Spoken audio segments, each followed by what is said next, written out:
तो चलिए आज के इस खास एक्सप्लेनर में बात करते हैं मुगल सम्राट शाहजहां की, उनका नाटकीय उदय, वास्तुकला का वो मशहूर स्वर्ण युग और अंत में उनका बेहद दुखद पतन।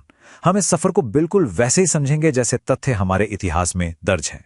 और हाँ, इस पूरी चर्चा की खासियत यह है कि वीडियो बनने पर जो भी यहां बोला जा रहा है वो हूबहू स्क्रीन पर लिखा हुआ भी आएगा, ताकि कोई भी अहम जानकारी मिस ना हो। तो शुरू करते हैं।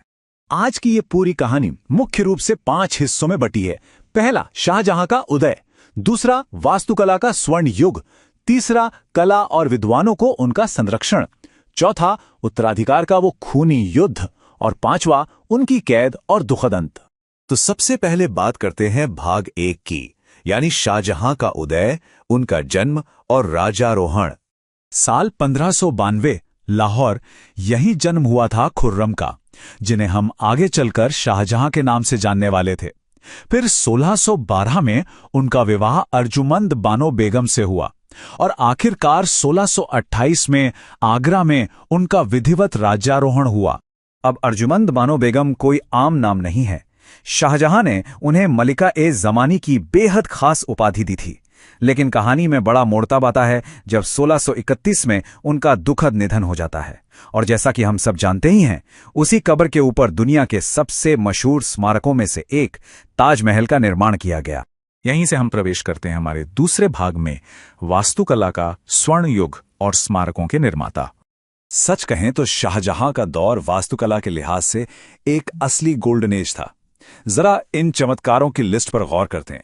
आगरा का ताजमहल तो है ही, साथ में दिल्ली का वो विशाल लाल किला, दीवाने आम और दीवाने खास, दिल्ली की ही भव्य जामा मस्जिद, आगरा की मोती मस्जिद और लाहौर किले का खूबसूरत शीश महल, ये सब उसी शानदार दौर की देन है।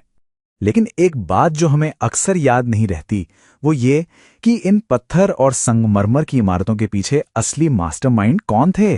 उस्ताद अहमद लाहौरी, जो ताजमहल के मुख्य वास्तुकार थे, उस्ताद ईशा ने इसकी रूपरेखा तैयार की। और वो मशहूर मयूर सिंहासन, उसके पीछे मुख्य कलाकार थे बेबादल खां। एक और बेहद दिलचस्प तथ्य यह है कि आगरा की जमा मस्जिद का निर्माण शाहजहां के अपनी बेटी जहां आरा ने करवाया था। वास्तुकला की बात हो और पितरादुरा का जिक्र न हो, ऐसा हो नहीं सकता। दरअसल ये एक कमाल की जड़ाई तकनीक है। इसमें होता यह है कि संगमरमर या बलुआ पत्थर को तराशकर उनके अंदर रंगीन और सख्त पत्थरों को ऐसे जड़ा जाता है कि एकदम खूबसूरत और जटिल पैटर्न उभर कर आते हैं। ये तकनीक उस दौर के डिजाइन की एक बहुत बड़ी पहचान है। चलिए अब आगे बढ़ते हैं भाग 3 की तरफ, कला और विद्वानों को संरक्षण, यानी संस्कृति का दरबार। शाहजहां का दरबार सिर्फ राजनीतिक फैसलों तक सीमित नहीं था, ये टैलेंट का एक बहुत बड़ा हब था। चित्रकारों में मोहम्मद फकीर और मीर हासिम जैसे नाम शामिल थे। संस्कृत कवियों को भी खूब सम्मान मिला, जैसे वंशीधर मिश्र और हरिनारायण मिश्र। और संगीतकार लाल खां को गुण समंदर और जगन्नाथ को महाकवि राय जैसी शानदार उपाधियों से नवाजा गया था। और इस सांस्कृतिक माहौल का सबसे बड़ा असर खुद शाहजहां के परिवार पर दिखा। उनके सबसे विद्वान बेटे दारा शिकोह ने हिंदू महाकाव्यों पर गहराई से काम किया। उन्होंने भगवद गीता, रामायण और उपनिषदों का फारसी में अनुवाद किया, जिसे सर्रे अकबर का नाम दिया गया। ये अपने आप में उस दौर का एक बहुत बड़ा कदम था। लेकिन कहते हैं ना, अच्छा वक्त हमेशा नहीं रहता। भाग 4, उत्तराधिकार का खूनी युद्ध और विभाजित साम्राज्य।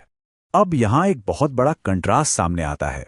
एक तरफ तो वो एकजुट स्वर्ण युग था, जहां शानदार इमारतें बन रही थीं और विद्वान एक साथ काम कर रहे थे।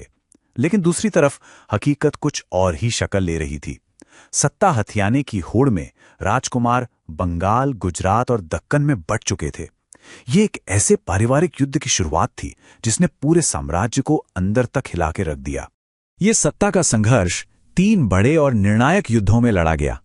सबसे पहले अप्रैल 1658 में धर्मत का युद्ध, ठीक अगले ही महीने मई में सामूगढ़ का युद्ध और फिर मार्च 1659 में देवराई का युद्ध। ये वो सिलसिलेवार हार थीं जिन्होंने दारा शिकोह का पतन तय कर दिया और औरंगजेब का रास्ता साफ कर दिया। इस खूनी संघर्ष के नतीजे ने हमें पहुंचा दिया है कहानी के आखिरी हिस्से पर, भाग 5, कैद और दुखद अंत। 8 जून 1658 ये वो तारीख है जब औरंगजेब ने अपने ही पिता शाहजहां को आगरा के किले में कैद कर लिया। जरा सोचिए, जिस इंसान ने पूरी दुनिया को अपनी वास्तुकला से हैरान कर दिया, वो अब अपने ही बनाए किले में एक बंदी बनकर रह गया था। उनके शासन का हमेशा के लिए अंत हो चुका था। ये जो नंबर 8 है ना, ये कोई मामूली आंकड़ा नहीं है। ये उन 8 लंबे और दर्दनाक सालों की गिनती है जो शाहजहां ने एक कैदी के रूप में बिताए, और इसी किले की दीवारों के बीच 22 जनवरी 1666 को 74 साल की उम्र में उन्होंने अपनी आखिरी सांस ली। तो इस पूरे एक्सप्लेनर के अंत में एक बहुत ही गहरा सवाल उठता है। वास्तुकला के उस अद्भुत स्वर्ण युग के निर्माता का ऐसा दुखद अंत आखिर हमें क्या सिखाता है? क्या ये इस बात का सबूत है कि सत्ता और ताकत कभी किसी की सगी नहीं होती? हम सबको इस बात पर जरूर विचार करना चाहिए। और जैसा कि हमने शुरुआत में तय किया था, जो कुछ भी हमने डिस्कस किया वो सब बिल्कुल स्पष्ट रूप से स्क्रीन पर लिखित रूप में भी सामने है। इस सफर में साथ बने रहने के लिए बहुत